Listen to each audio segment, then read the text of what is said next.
Okay. Welcome to Thrawn Thursday with Adam Cagley and Arnie Shillman. How you doing today, Adam?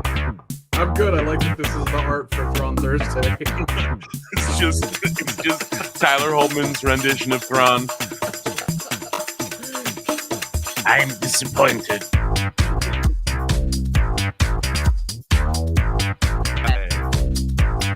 Today we are going to talk about Star Wars Rebels, Episode 9. We'll do a little recap how we got there. Because last episode we had done 1 and 2. We had just started, yeah. Yeah. So, do you want to do a recap of what happens before 9? Yeah. So before 9, we get Episode 3, which is Droids in Distress. There's some in distress that I noted that I wanted to point out. The shuttle that they leave in. Do you remember the shuttle that they're all in? Yeah. You mean all of them at the end of the episode? In the beginning of the episode. In the beginning of the episode. When they hook up with C-3PO and R2. Yeah. That shuttle and that pilot are the original shuttle and the original pilot from the original Star Tours. No. Okay, pulling it up right now. Going to watch the credits because I was like, it sounds like him, but I want to be sure. The pilot, which in Star Tours was voiced by Paul Rubens, is also voiced by Paul Rubens in this episode, which means that is the shuttle and the pilot from Star Tours. Wow. Before the prequels and the sequels. Yeah. Wow, look at that. It really is. It really is. Wow. And it looks just like Star Tours. He just modeled it after the shuttle and the pilot. That and the interesting thing about the pilot droid, Captain Rex there, that I'm sure a lot of people already know this, but I'm gonna state it anyway because it's cool as fuck.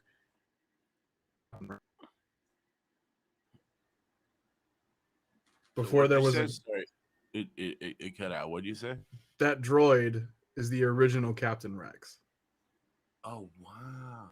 Before there was a clone Captain Rex, that droid was known as Captain Rex. Okay, a little bit of trivia. And if you go to Galaxy's Edge, he is currently the DJ in the cantina.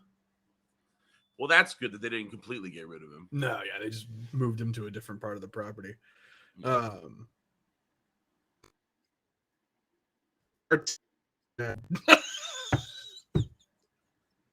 no, the stream kept chopping. What did you say? You're laughing. My other note here for that episode is R2 is a Chad. I don't even know what I meant by. I mean, I think it's compared to Chopper, right? Oh yeah, totally compared. Like Chopper's like Chopper is, and you said it on the last stream to me. You were like, you're gonna like him more than any other droid, yeah. And like, it's episode 9, and already he's basically told people to go fuck themselves. Like, what I was like, as you get through, you start to understand what he's saying more. Like, I don't know if it's just like you get used to it, or like they voice him differently. When he's playing like not chess, but remember they're playing something together. Yeah, and that somebody beats him, and he literally goes like get it, like get lost, get bent, go fuck yourself. Like he was, and they're like, calm down. Like there's a Chopper moment later on. I forget where it happens, when it is, which season, where he literally. It's like wah, wah, wah, wah. And Hera's like, Chopper language. I fucking love Chopper. Chopper's the shit. Yeah, dude, Chopper's the best. And R2's just like, saw it. I'm here to save their empire. Yeah, Chopper might be my favorite character in Rebels right now. Yeah, Chopper's the shit. I love Chopper. Yeah. After that was episode 4, which was Fight or Flight. Fight or Flight is interesting because it's like, once Filoni pointed this out, it's just so fucking apparent. he said that that episode is inspired. It's Ezra and Zeb go into the grocery store essentially, Right. but Filoni said that it was inspired by how he played with the toys as a kid. Like the whole idea of Ezra and Zeb in the pilot in the cockpit of the TIE fighter Yeah. was Like he he's would flying sideways. yeah, There's a bunch of crazy funny stuff that they do. and like he would put like hero characters in TIE fighter. Prisoner transport that they're taking all the people away in is an old Kenner toy. Oh wow. That was like never in any of the movies or anything. It's something cool that like Filoni does with this show of like deep cut shit like that, like bringing in Droid Rex and the prisoner transport and shit like that. This is the thing that I think is so funny when it flies sideways like this, and then this is the shot. Hey man, what's going on? That's so great. This, you know, the cinematography they're able to do, like Yeah. you couldn't get a shot like that and have them actually have a conversation No, in yeah. these wider shots in real life. It'd be so much harder to get these shots and Oh, make yeah. them happen. But and like that is like, you know, up one frame, across one frame, in Yeah. another. You'd It's be just shooting so cool that they really use the animation Yeah. well. to highlight the adventure and the action more than I expected. You know, Well, that's something I've also really noticed watching this first season again, and it's like it's the same. It's the same with Clone Wars. I think the only show where it hasn't really been like this has been Bad Batch. But like the animation in the first season compared to the final is garbage. Bad Batch is Bad Batch is than any of the Yeah. other. Well, I mean, cartoons. even like It's just because the technology has been on their side for so long. well, I mean, even like Clone Wars, the first season of Clone Wars looks closer to that leaked animatic of Boba and Cad Bane. Right. And by the Right. end, it's fucking beautiful. And it's the same with Rebels. Like the first season, it's like you can tell until Bad Batch, they were like, all right, we'll give you a little bit of money for these first seasons. And then once it become popular, they're like, all right, now here's an ass load of money, and they can spend Right. more And time on it. I'm speaking at a turn here, but I think because we have Blizzard, and what they said when I was talking to them about animating for 3D renderings, they said that it's actually the animation that sort of refers to 3D objects, you know, the way that animation used to be done, because you can get more done, less space, but it's good to have a 3D, you know, baseline. It's almost like you create the 3D animation and then you get somebody a program to basically mimic what the like in 2D. Yeah. And I don't know if that's what they're doing here, but it does feel like the Bad Batch is 2D, but it harkens to 3D. Actually 3D animation, like Pixar. I mean, I know they do a lot of. I know they do 2D for like the animat, and then they go in and start rendering everything. But yeah, it's like it's. You'll notice as we get into like season 3 and season 4, like the quality just spikes. Right. Like the Kanan I'm looking at now at the end look. I mean, they're the same character. They look the same, but there's such a refined quality to the character design and to the texture layouts on them. It's almost jarring to go back and watch like the first season of this or the first season. Shitty by comparison. Right.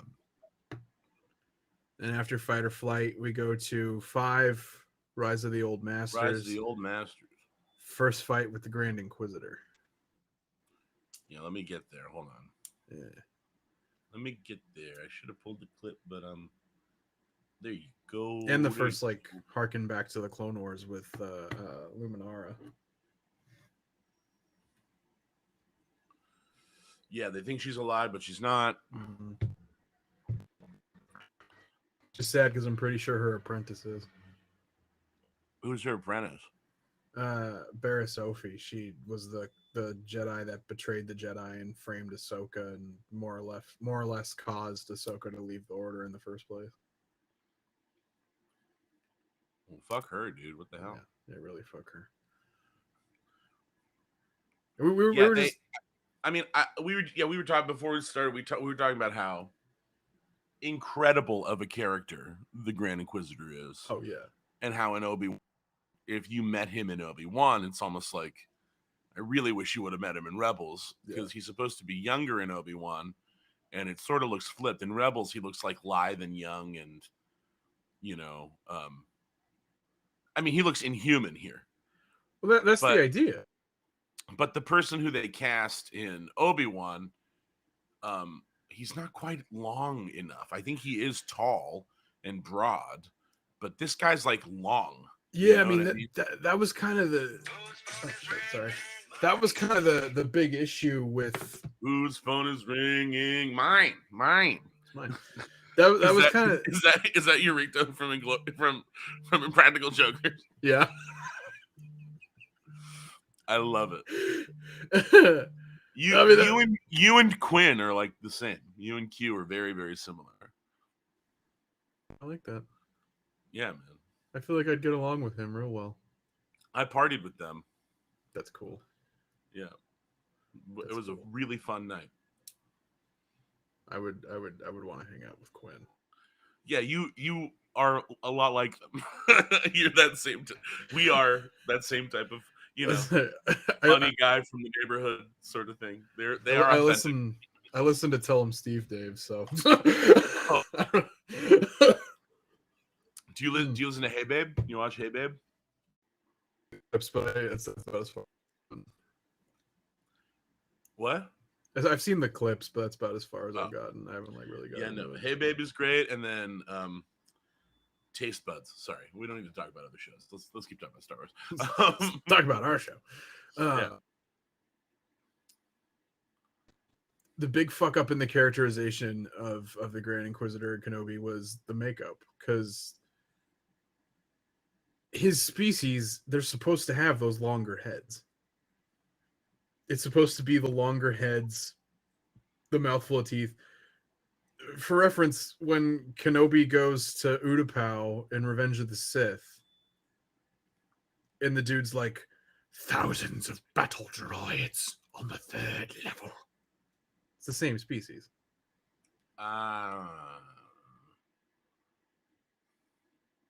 That type in live action before and had them look right, whereas the guy they got for Kenobi, they just like threw a bald cap on him. And like that's outside of like the differences in the characterization and like how he plays him. That's like the big thing, is like he just doesn't look like the Grand Inquisitor. It's like it doesn't have to be spot on perfect, but like for a character that's like so established and so known, casting a Sith, they must look like. Yes, it's like it's like if we had only ever seen Palpatine in animation, and he looked like how Palpatine looks. Suddenly he was blonde and like 4 feet tall. It's just like it's not hard to get that right. I don't know why they didn't like take the 2 extra minutes to be like, maybe we should resculpt his head makeup. Maybe we should just do that a little differently. It could be worth it. All right. That bothers the shit out of me. It bothered me the whole time watching Kenobi. It's like the only part of Kenobi that I really didn't like was Grand Inquisitor. He should have been wearing a hood. He should have had a pointy hood. Or a head that looked like it got dragged a little bit when he was being born.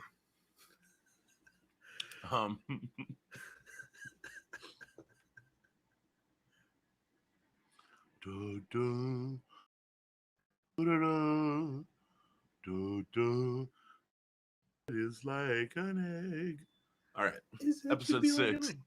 Episode 6, Breaking Ranks. That's Ezra infiltrating the Imperial Academy.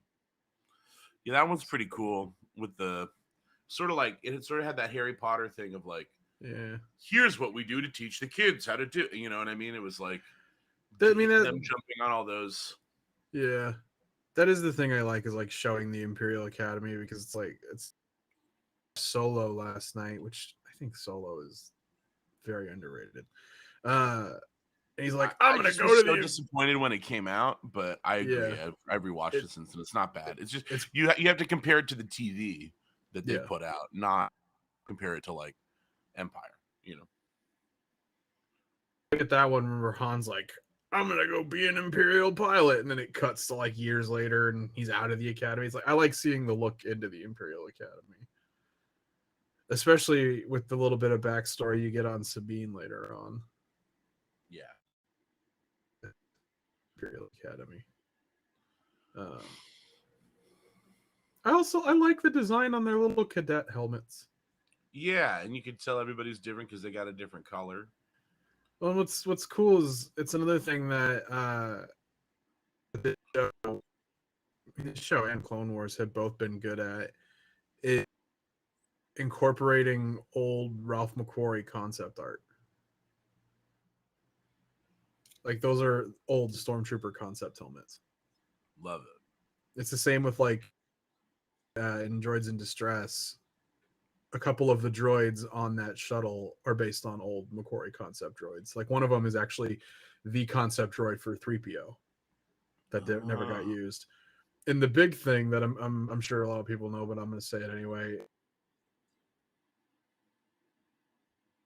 Concept art for Chewie.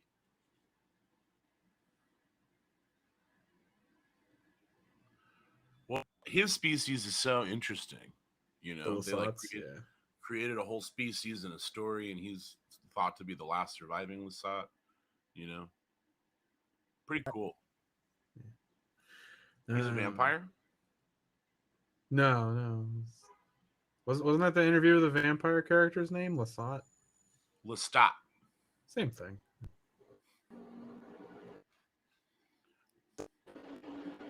Look.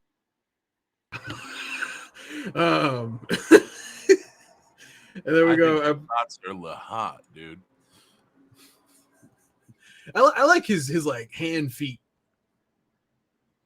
He picks up a lot of with his hand feet. Yeah, he's like a primate. He's like a primate. You know, he's like a monkey like cat Bigfoot. man. Yeah, he's like like Bigfoot.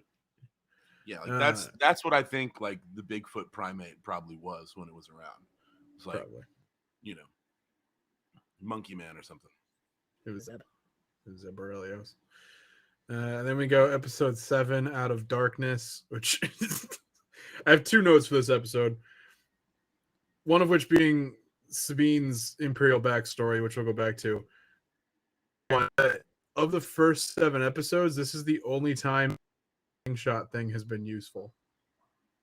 Yeah, I mean when he's first hitting the it does nothing to anything except for the creatures in this episode. Yeah, it's true. Upgrade that thing. It's such a welcome change. Because that slingshot thing is so well, these creatures come back, you know. That's the other thing is like you what's great about this is you see the beginnings of what are they called? They just call them creatures, right? I don't remember. I think they just call them creatures. I mean, I know they probably have a name, but I don't remember what they're called. Right there. The only time it was ever useful. It's just such a stupid. But then he controls with the Force. Yeah. You know? That was my big note for 9. Like these cockroach dogs or something. Yeah. The other cool thing in this one, Sabine's ties her being in the Imperial Academy on Mandalore, helping them develop weapons on Mandalore. So, I know it's not implicit on that the weapons Sabine helped them develop in the Imperial Academy were used during the Night of 1,000 Tears. Oh shit. So it's like Sabine is the very severely unknowingly helped the Empire destroy Mandalore. She's like Oppenheimer. Yeah. Yeah. And we will not stand for that here. We will not stand for Mandalorians destroying Mandalore. I say she can go fuck herself. That sword is broken. It has been remade. It's a different franchise.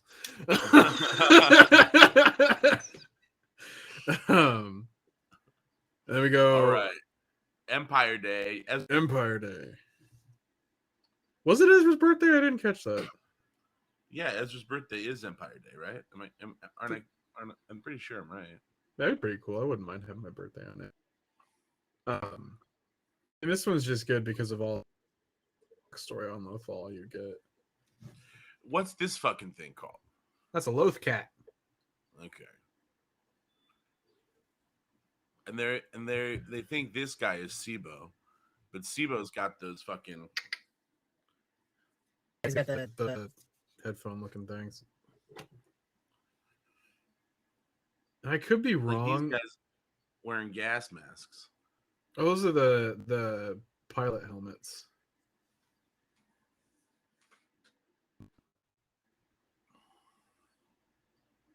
Yeah, I love propaganda. Yeah, and I love like when it gets cut off and you just see like a still image of the senator. Yeah. This guy. Hello. I'm Nigel Thornberg. He looks like Boycott all our Empire Day celebration to protest the ongoing injustice of the imperial regime. Shut this whole fire. I just got caught up watching it again. I literally just Yeah. No, I mean, this one's good just for all the backstory on Lothal you get in this one, and like, yeah. Well, it it seemed to always be on Lothal, right? Like, Lothal for like the first 2 seasons, I think, and then they're off Lothal for a while, and then they come back to Lothal like middle of the 4th season, and then it finishes on Lothal.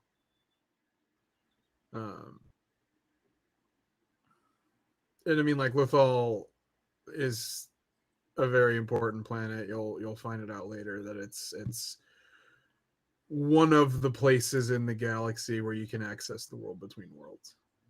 nice. It's like Okay, where this is. Oh, my computer's acting weird. So from Lothal, you can access the world between worlds. Does that mean? Does that mean there's other places in the galaxy from which you can access it? the way they is that it's like certain temples could access it, and the temple on Lothal was one of those temples. And they blow the shit out of that temple. So damn, there's not a whole lot left by the end of this series. Hell, by the end of the 3rd season. I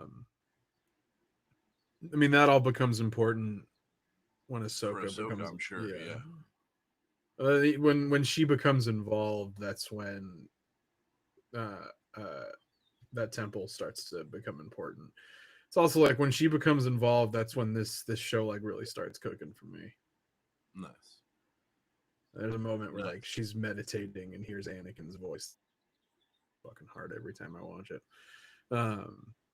Which then leads us to 9, gathering forces. Here's my favorite moment from Game. We need you to scan the ghost for that. The fuck is that? Chopper's just such a little asshole. I love it. He literally just says, "The fuck is that?" Is that? Yeah. What the fuck is that? Yeah. Very funny.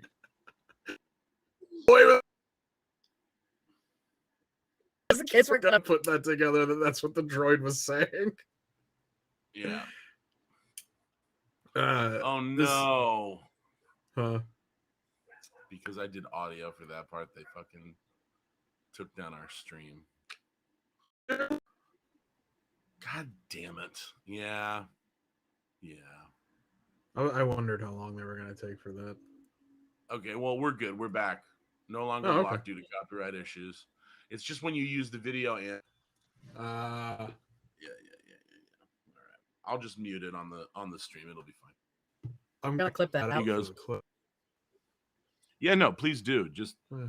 well, use. I'll do. You just put my voice underneath it. Mhm. Chopper, we need you to go and find all this shit. And then Chopper goes, mama. But he was really saying, the fuck is that? Yeah, it'll be fun. He literally was. Yeah. If I yeah, use you know, just that clip, it'll be fine. You know, Sibo,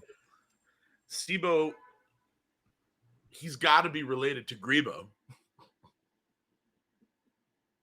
He's not related to Max Rebo at all. Greedo, Sibo, and Cheeto. Frito, brother of Greedo. Yeah, I mean, That's one of my favorite. That's one of my favorite pitches you've ever given me when you call me and we're like, "What if you had a brother named Frito?" And I'm like, "Yes." Then he goes, "Son of Hank," right? What does he say? I just gotta find. It's Green. I know I can find Green. Yeah, I think I have all of his stuff here. Oh man. The big thing I was gonna point out for this episode is Ezra's connection to nature, like how to control the cave. Okay. Becomes your own. Yeah, I mean, when he controls, I mean, let me pull that up, and I'll keep it muted so nobody can say poopy. Come on, where are you?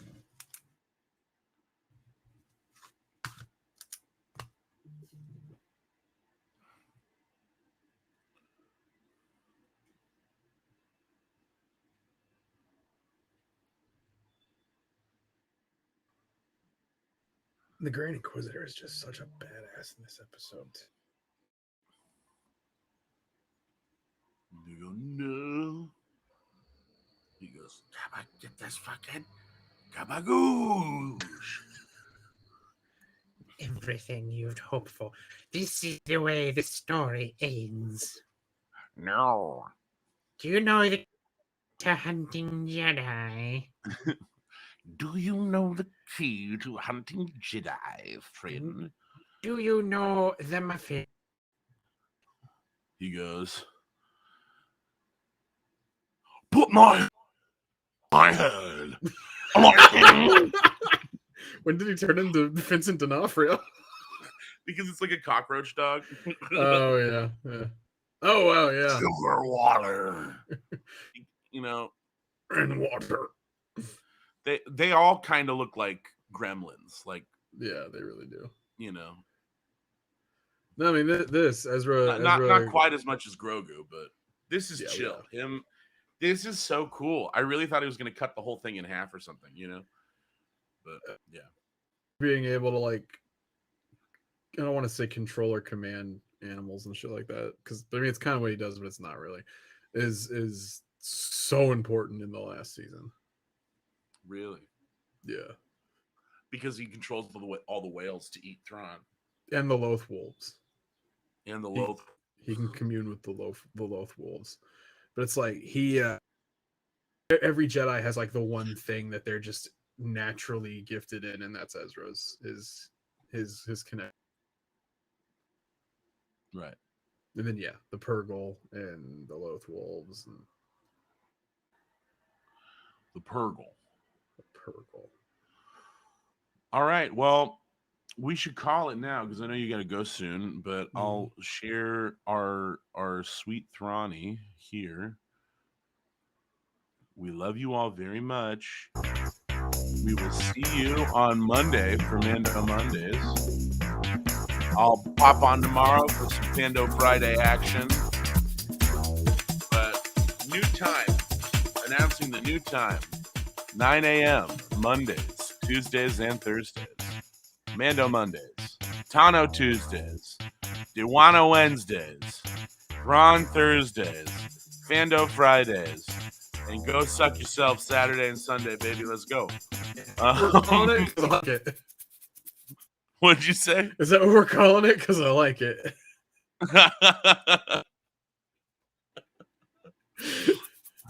I'm Arnie Shulman.